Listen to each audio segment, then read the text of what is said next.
देखो, बहुत सारे बच्चे ऐसे होते हैं जो पूरा साल बहुत अच्छी मेहनत करते हैं, मॉक टेस्ट लगाते हैं, सारी बुक्स भी कंप्लीट करते हैं, सब कुछ अच्छे से करते हैं, लेकिन उसके बावजूद भी प्रीलिम्स में फेल हो जाते हैं। तो ऐसा क्यों हो रहा है? क्योंकि ये जो 5 मिस्टेक्स मैं बताने वाला हूँ ना, इनमें से कुछ ना कुछ आप कर रहे हो, कुछ ना कुछ गलत आप कर रहे हो। That's why you are failing in prelims.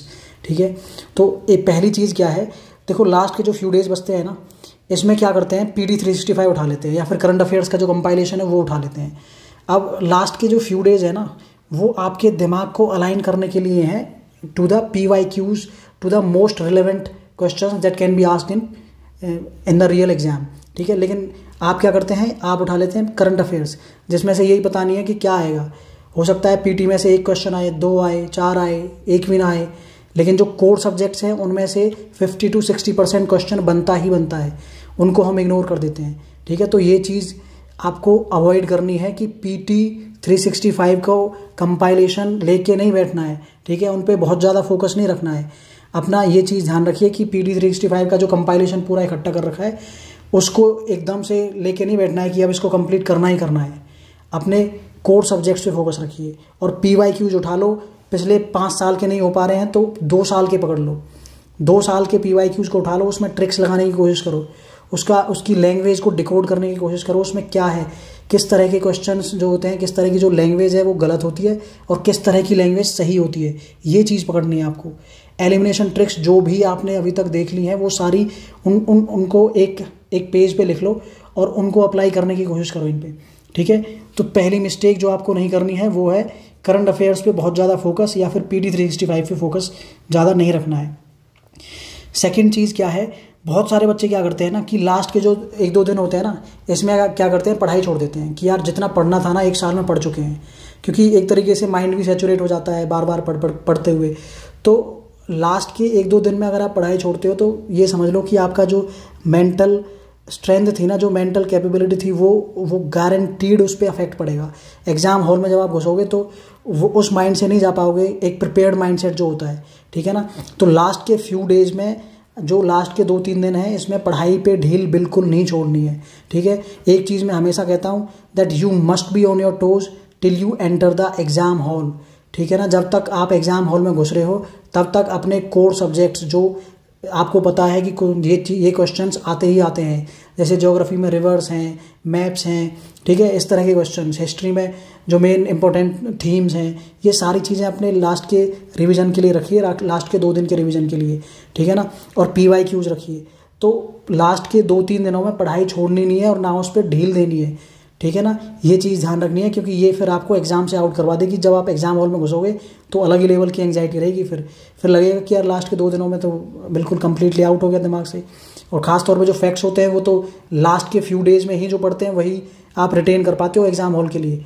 ठीक है ना, तो ये नहीं करना है कि एग्ज़ाम से पहले पढ़ाई छोड़ दी है। तीसरी जो मिस्टेक होती है वो है मेंटल फैटीग डेवलप हो जाता है। जब तक एग्ज़ाम आएगा ना तब तक बहुत ज़्यादा मेंटल लेवल पे आपको बहुत ज़्यादा स्ट्रेस की वजह से या फिर पुअर स्लीप की वजह से फैटीग डेवलप हो जाता है।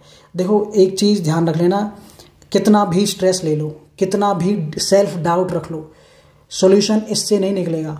ठीक है, इससे आपका पेपर क्लियर नहीं होगा।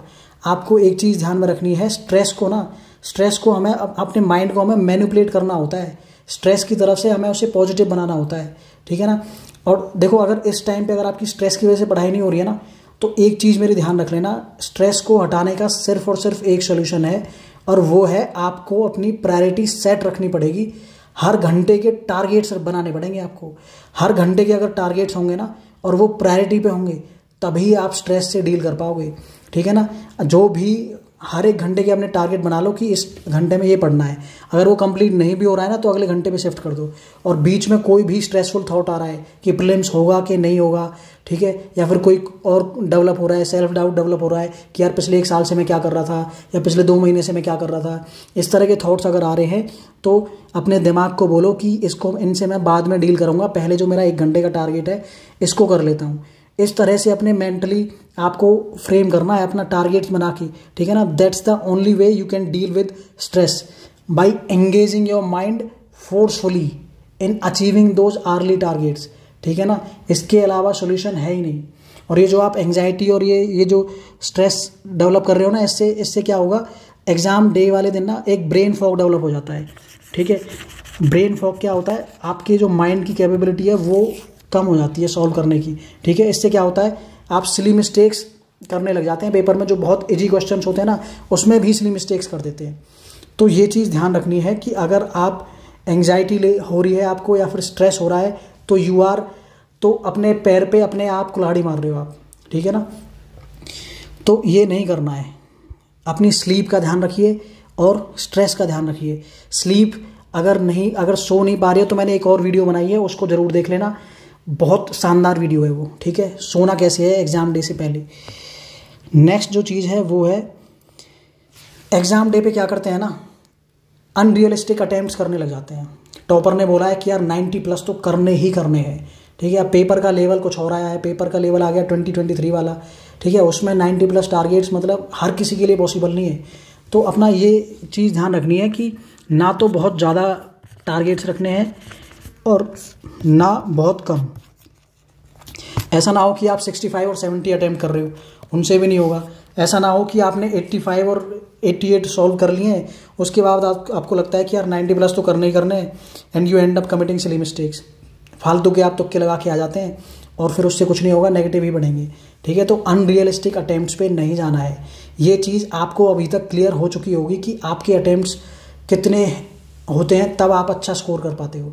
तो अपने जो इंस्टिंक्ट है, अपना जो दिमाग है, अपना जो प्रिपरेशन है, उस पर बिलीव रखना है और उस पर फेथ रखते हुए आपको अटैम्प्ट्स रखने हैं। ठीक है ना, पेपर का लेवल भी होता है, उसको लेवल को देखते हुए अटैम्प्ट करने हैं। लेकिन एक चीज़ मैं कहूँगा, इन दोनों के बीच में बैलेंस रखना है, ना तो बहुत ज़्यादा ना बहुत कम। ठीक है, ऐसा ना हो कि पूरे 100 अटैम्प्ट कर दिए और फालतू का उसमें आप मिस्टेक कर बैठे। ठीक है ना, ये चीज़ ध्यान रखनी है। नेक्स्ट क्या है, देखो ये चीज़ मैं पहले 1 महीने पहले भी मैंने एक वीडियो बनाई थी कि अगर आप कोर सब्जेक्ट्स को इग्नोर करोगे ना, हिस्ट्री, ज्योग्राफी, इकोनॉमिक्स, पॉलिटी, तो फिर आपको कोई नहीं बचा सकता, फिर प्रीलिम्स क्लियर हो ही नहीं सकता आपका। ठीक है ना, तो ये चीज़ ध्यान रखनी है कि लास्ट के फ्यू डेज़ में जो कुछ अगर बचा सकता है तो वो है आपके कोर सब्जेक्ट्स का रिवीजन और PYQs की लैंग्वेज को डिकोड करना। ठीक है, लोग क्या करते हैं, लास्ट के फ्यू डेज़ में कहीं कोई वीडियो देख ली, उसमें कोई नई PDF आई है, बहुत शॉर्ट नोट्स हैं, बहुत ट्रिक्स हैं, ये सारी उसमें डाउनलोड करने में लगे रहते हैं और होता उससे कुछ नहीं है। आप अपना टाइम वेस्ट कर रहे होते हो उसमें, और कुछ नहीं होता। ठीक है ना, तो ये चीज़ ध्यान रखनी है। नॉन कोर सब्जेक्ट्स या फिर जो करंट अफेयर्स हैं उसका आपको ध्यान रखना है, 30% से ज़्यादा टाइम नहीं देना है। और मैं तो बल्कि ये कहूँगा लास्ट के जो 2-3 दिन होते हैं उसमें पूरा जो जोर है वो कोर सब्जेक्ट्स पे लगा दो। अगर कोर सब्जेक्ट्स पे कमांड बहुत अच्छी हो चुकी है तो 30% टाइम रख लो अपना नॉन कोर सब्जेक्ट्स के लिए। ठीक है, PT के लिए रख लो और नॉन कोर सब्जेक्ट जो साइंस एंड टेक वगैरह हैं उनके लिए रख लो। और देखो लास्ट में अगर आपने पूरी वीडियो यहाँ तक देख ली है तो एक चीज़ मैं आपसे कहना चाहता हूँ, और ये मेरी बात ध्यान रखना, ये जो प्रीलिम्स है ना, ये नॉलेज का टेस्ट नहीं है, ये नॉलेज के स्मार्ट एप्लीकेशन का टेस्ट है। असलियत में तो ये माइंड गेम चल रहा है, इसको गेम की तरह ट्रीट करना है। क्यों करना है गेम की तरह ट्रीट? क्योंकि क्वेश्चंस देख लो ना आप, जब आप PYQs करने बैठते हो तो आप देख लो उसमें कितनी नॉलेज काम आ रही है और कितना वो काम आ रहा है। डायरेक्ट क्वेश्चंस बहुत कम मिलते हैं। ठीक है ना, हमें स्मार्टली अप्लाई करना होता है अपनी नॉलेज को। ठीक है, तो ये चीज़ ध्यान रखनी है और उसको गेम की तरह ही ट्रीट करो। बहुत सारे लोग ऐसे होते हैं जिनके पास नॉलेज कम होती है लेकिन उसके बावजूद भी प्रीलिम्स क्लियर कर देते हैं। क्यों कर पाते हैं? क्योंकि उन्हें गेम समझ आ चुका है, इसमें जो लैंग्वेज है वो समझ आ चुकी है। ठीक है ना, तो और इसको कैसे ट्रीट करना है आपको, देखो सीधी बात है, कोई भी क्वेश्चन है या तो वो सीधा नॉलेज से सॉल्व होगा, अगर नॉलेज से सॉल्व नहीं हो रहा है तो फिर उसमें कोई ना कोई एलिमिनेशन ट्रिक लगेगी। ठीक है ना, अब जितनी भी एलिमिनेशन ट्रिक्स आपने अभी सीखी हैं पिछले 1 महीने में, वो सारी अपने एक पेज पे बना लो और उन सब को रट डालो बिल्कुल। ठीक है, जैसे एक्सट्रीम वर्ड्स हैं, कोई डेफिनेशन है, ठीक है, डेटा एंड फैक्ट्स हैं, ये सारी चीज़ें अपने दिमाग में रखो कि कहीं कोई लग रही है कि नहीं लग रही है कोई ट्रिक। अगर उससे भी सॉल्व नहीं हो रहा है तो बिल्कुल उसको छोड़ दो। और कोई भी क्वेश्चन आपको तब अटेम्प्ट करना है जब आप एटलीस्ट एक ऑप्शन तो एलिमिनेट कर पा रहे हो। वैसे तो देखो स्टैंडर्ड क्राइटेरिया यही होता है कि 2 ऑप्शन एलिमिनेट करिए आप, तब आपको क्वेश्चन अटेम्प्ट करना चाहिए। लेकिन उसके बावजूद भी अगर ये है कि यार मुझे तो करना ही करना है, तो एटलीस्ट एक जो ऑप्शन है वो तो आप एलिमिनेट कर पाते हो, तभी उसको क्वेश्चन को अटेम्प्ट करना है, नहीं तो छोड़ देना और आगे बढ़ जाना, ठीक है ना। तो इस हिसाब से इसको अप्रोच करना है, ये मिस्टेक्स आपको नहीं करनी है और एग्ज़ाम को तरीके से हैंडल करना है, ठीक है ना। I hope I will be I would have able to clear your doubts. अगर कुछ और भी आता है तो फिर you can ask in the comments. Thank you.